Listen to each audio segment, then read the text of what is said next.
Hey everyone, welcome back to our series on User Manager. We've spent the last few videos taking access away, freeing seats, offboarding levers, cleaning up inactive accounts.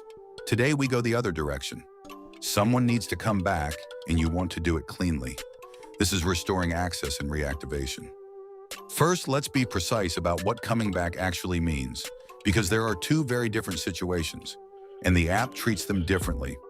If you used Remove App Access to free a user's license, bringing them back is simple. You put them back in the product access group and their access returns. The account was never disabled, you only took the seat. And if your organization uses approved domains with default product access, a returning user is auto-provisioned by Atlassian the moment they sign in. Single sign-on logs them in, and those access settings hand back the product access.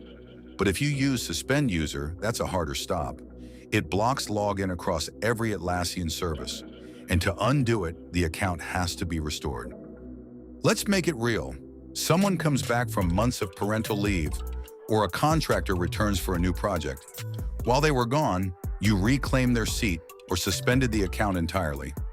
Now they need back in today without a support ticket and without losing a single thing they created. That's exactly what restoring is for.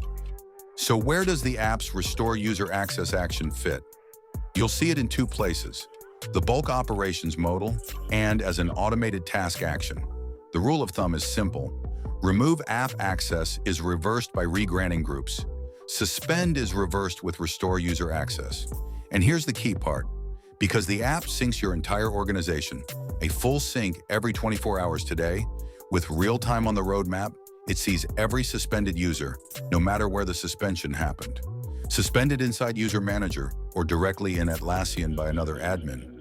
Either way, the app can restore them. Let's walk the safe path. Part 1. Find who's coming back. Open the user browser and use the search box. Search by username or email to find the person, or filter user status to suspended to see everyone in that state. The status column tells you exactly what you're dealing with before you touch anything. Part 2. Choose your restore. If you only removed app access, select the user, click bulk operations, and choose add to groups to add them back to the right product access group.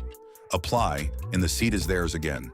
If the user is suspended, whether it happened inside the app or directly in Atlassian, select them, open bulk operations, and choose Restore User Access to lift the suspension. Either way, none of their work was ever touched. One timing note, if a suspension was applied elsewhere moments ago, click Sync Users to pull the latest state in right now.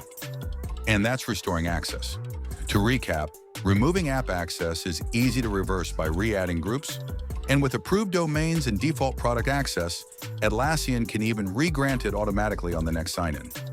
Suspension is the deliberate, heavier stop, reversed with Restore User Access. And because the app syncs your full organization, it restores users suspended anywhere, not just inside the app. Match the undo to the action you originally took, and nobody loses a thing. Next up, we'll tackle the trickiest deactivation question of all: how to free a license without breaking the ability to assign work to that person or mention them. Thumbs up, subscribe, and we'll see you there.